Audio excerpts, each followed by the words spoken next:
Alright guys, welcome back to my channel. Today I'm at work and I kind of got a little project here at work that I thought some of you guys might be interested in seeing. But I got a 2021 Jeep Gladiator that I am putting a lift kit on today. So I'll give you guys a quick little video of the Jeep, and like I said, we got a Jeep Mopar, I believe it's a 2-inch lift kit that we're putting on. So that's what I'll be doing here shortly. We'll get it up in the air and start tearing it apart, and like I said, I'll open up the box and show you everything that the factory lift kit comes with. So alright, let's get this top off of here. Let's see what's in there. So with the Mopar lift kit, of course, comes pretty well boxed in, everything's pretty neatly wrapped, but you get new front lower control arms, one for each side. There we go. Comes with 4 new springs, front and rear.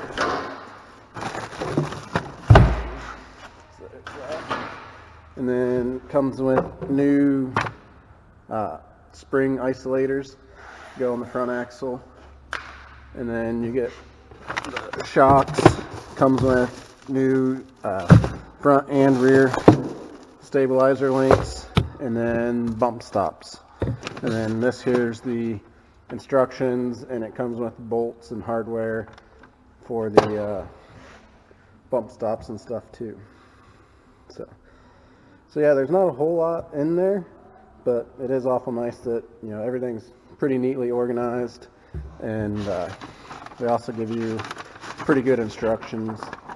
And like I said, this is a Mopar 2-inch lift kit. Like I said, it gives you pretty good instructions, and these lift kits are pretty simple to do. So with that said, I got it over here on the rack. We'll go ahead and get it up in the air, and we'll start tearing it apart.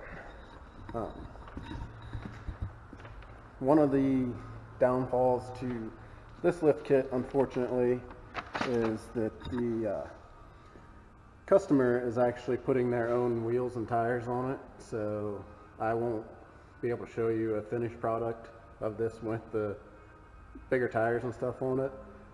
But we do have another one out on the lot that I did a couple months ago, so I'll go get some pictures of that, and we'll probably post that at the end of the video when we're done with this.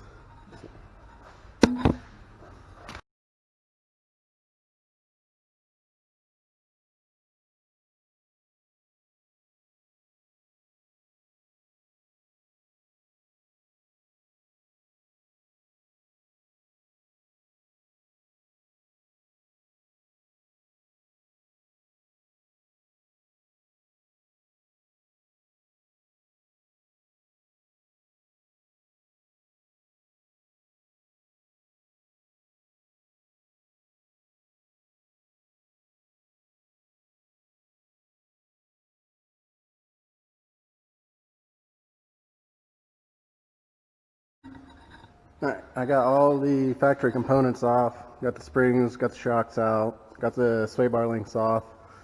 I put the new lower control arms on. Like I say, they're just a little bit longer. That's going to help with the caster on that, since it's lifted a little bit. Like I said, it's pretty easy just to blow these things apart pretty quickly. But the next thing I like to do is put the bump stops in, because it's a lot easier when the spring's not in your way. And they just drop in through here, and you thread a nut on the bottom. There's a little hole right there in the top, pretty easy. And then it don't say in the instructions, but the front springs and perches, they've got different part numbers on them, and I normally put the even number part number on the driver's side, and then the odd numbers on the passenger side. So we'll go ahead and get that tore apart or put back together for you.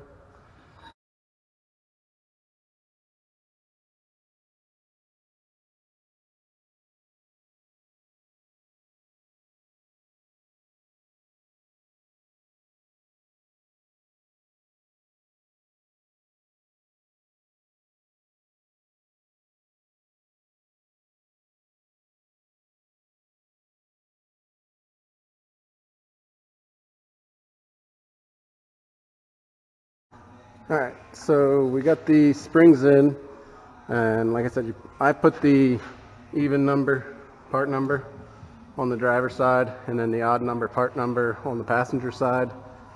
And it might also be easier if you put the bump stop in the spring, but don't mount it first. It gives you a little bit more room to get the spring in and out of there. So hopefully that makes it a little easier.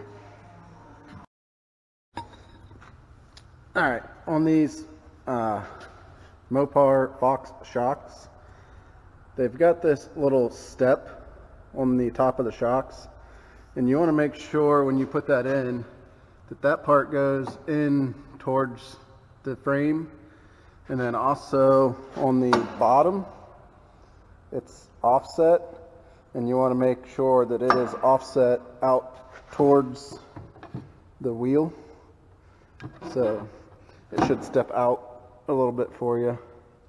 And like I said, that's just because both ends are offset, and I got the other side in over here. I can show you here real quick. But so yeah, the top, that longer offset goes in towards the frame, and then down here your shock shaft should step out towards the tire. So, and then I didn't tighten any of the control arm bolts or anything up. I wait until I've actually got weight on the vehicle to go through and torque all those bolts. So I'm almost done with the front. Like I said, I just pretty much got to put the shocks on, and then I'll snug everything up, and then we'll move on to the rear once I get all that done.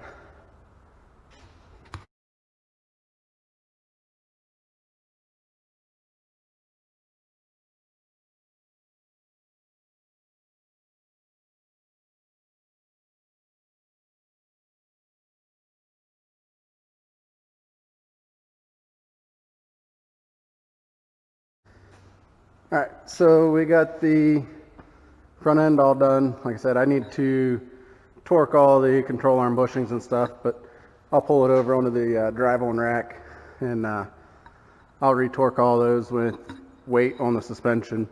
But like I said, on the Mopar 2-inch lift kit, you get new sway bar links, new springs, new bump stop, new perch for your spring, new lower control arms, and new Fox front shocks. And like I said, that's everything that goes on the front, like I said, for the 2-inch. And then we'll move on back here to the rear now, and we'll get started on the rear, which the rear pretty much just is changing the rear sway bar links, rear spring, adding a bump stop, and then changing the rear shocks. So I'll go ahead and get the camera set up, and we'll go ahead and start on the rear.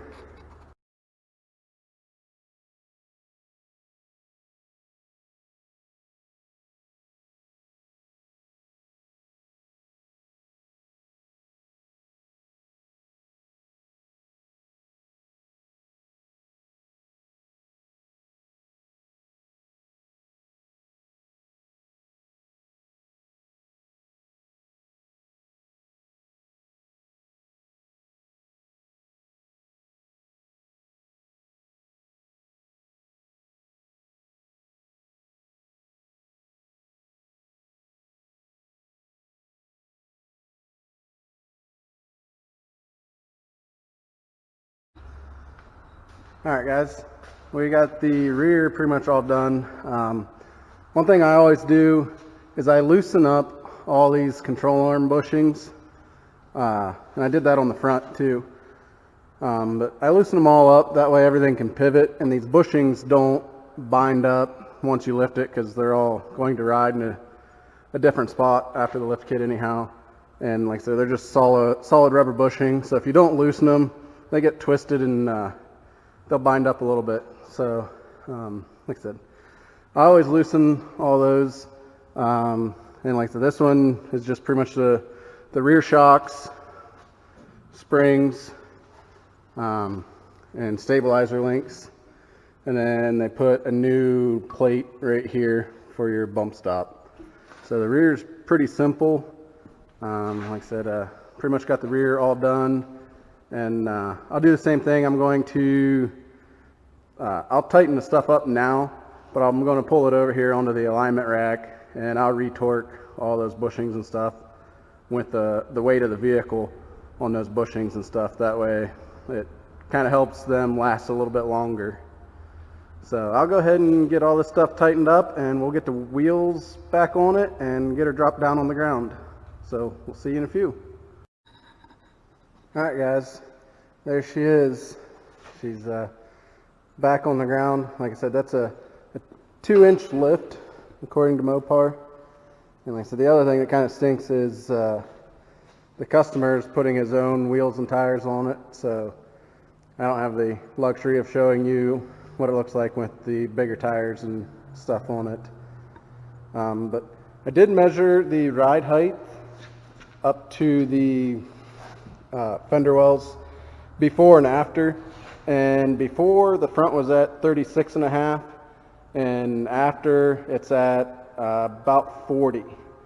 So about 3.5 inches in the front, and then the rear was at 39, and it's at 41 now. So it was almost exactly 2 inches on the rear, but like 3.5 on the front. And like I said, that's going to settle, of course, after you drive it a little bit and the springs settle a little bit. But like I said, it definitely kind of leveled out the stance a little bit. You guys can't really tell with the rack in the way there, but definitely an improvement in the ride. And like I said, it just sucks I can't show you what this one looks like with the wheels and tires, but I do have another one out on the lot that I lifted a couple months ago with the rims and tires on it. So I'll see if I can go grab that one, and we'll pull that one in here and show you guys what it looks like with a 2-inch lift, and I believe we put 35s on it. So, alright, so I went out on the lot and I grabbed this other one that I did a lift kit on, and there's that one. Like I said, I think it definitely looks a lot better whenever you get the bigger tires and stuff on it. And I mean, as you can see, there's a pretty big difference even in just the stance just from changing the tires. Like I said, this is one I did a couple months ago. They're both the same lift. They're both Mopar 2-inch lift, but we put the 35 1250s on this one, and then we also put running boards on it. And like I said, this one don't have any running boards, and they didn't put the tires or anything on it yet. But as far as I know, the customer's planning on putting bigger tires and stuff on it. So, but they're going to do that themselves. So, but there it is. I hope that video was helpful for you guys if you ever decide to put a 2-inch lift on your Jeep Gladiator. It's pretty simple. Like I said, I started this one after lunch, right around 1 o'clock, and it's just now 4 o'clock. So I mean, I had about 3 hours in doing it. Definitely not very hard. You could definitely do it in your driveway with jack stands if you had to. And like I said, it's pretty simple. So I hope you guys enjoyed, and I'll catch you guys in the next video. Thanks.